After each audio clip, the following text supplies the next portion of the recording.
Let's go to the AFC. It all started Saturday. Cincinnati Bengals and the Pittsburgh Steelers. It was 19-17 at the time. Cincinnati, this was like part 8 out of 10 that they needed over the last few weeks of things to happen to potentially make the playoffs. Cincinnati gets the W in Pittsburgh. They moved to 9-8.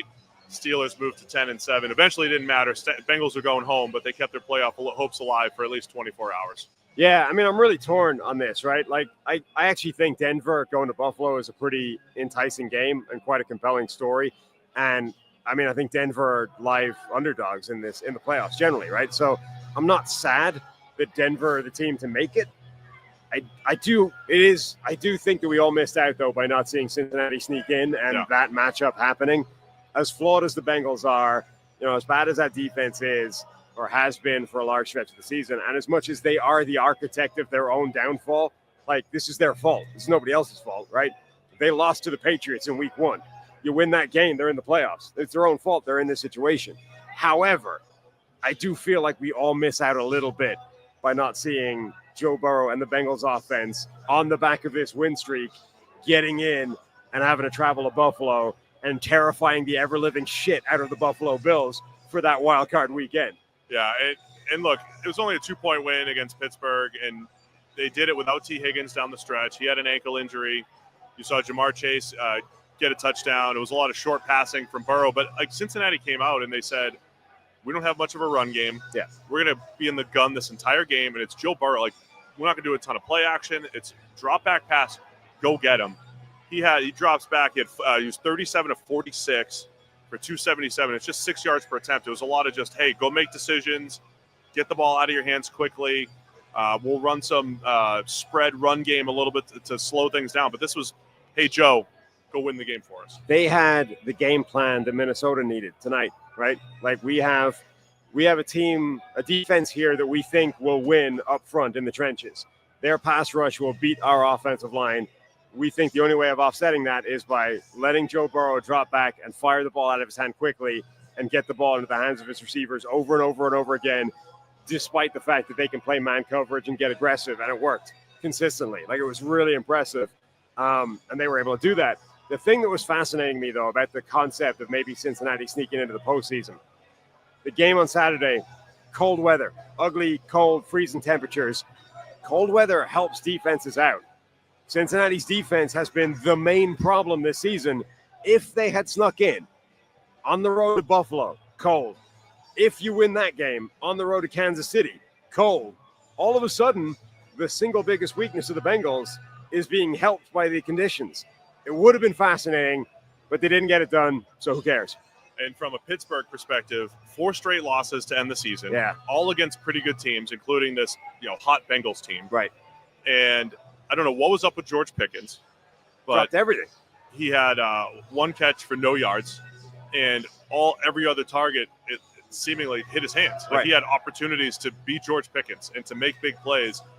The whole idea that I was pushing specifically, is the ceiling of the Steelers' offense has gone away these last couple weeks. I thought there was a lot of Russell Wilson looking like the last couple of years. There was earlier in the season when Russ took over, there was a comfort level with him that we hadn't seen, I think, since 2020. The last couple weeks looked a little bit more like pocket movement that's not really by design, not throwing in rhythm when he needs to.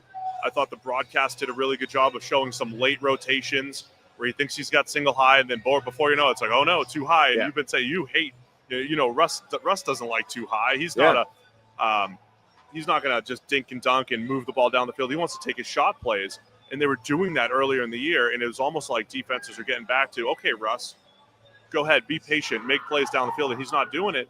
And even on the broadcast, was it Aikman saying, like, I don't know why he didn't throw this wide open pass, because that was what Seattle said for years. We don't know when Russ is just not going to see the field. We don't know when bad vision, bad read it out, Russ is going to show up on the field.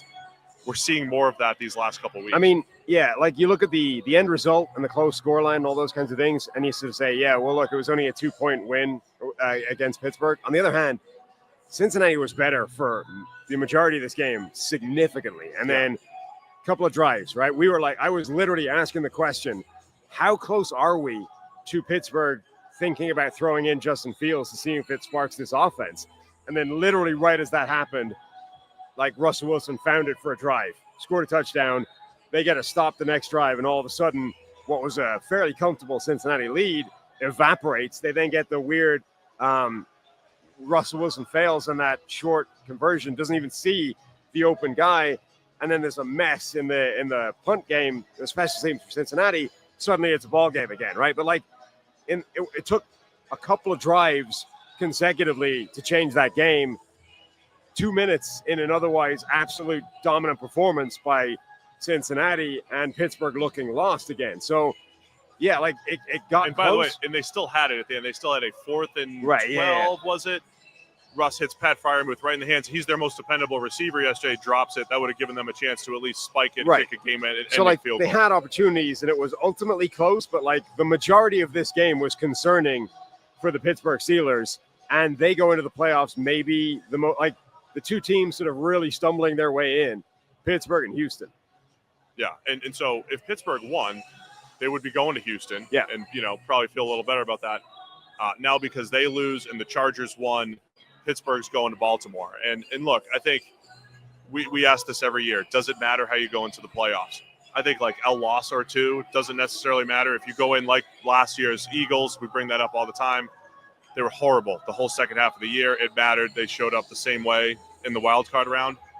Pittsburgh's going in as badly as any team besides the Eagles that I can remember. 4 straight losses, all to good teams, and nothing that was working the first 13 games is seemingly working. Offense, defense, anything. And so the only thing that I'll say, I think, in Pittsburgh's favor is they play Baltimore well. Yeah. And most of the time. And play off Lamar, right? You play off. And look, they just played the Ravens. They just lost to the Ravens pretty handily in the second half, the fourth quarter in particular. But historically, they've played Lamar and the Ravens pretty well. I just don't like the way the way the Steelers are playing right now. And look, it's a division game, so kind of all bets are off, right? Like, obviously, it's not better than playing Houston because Houston look not very good right now. I mean, the Chargers opened as a 3-point favorite on the road to Houston. So the general kind of opinion is that the Texans are just not very good right now.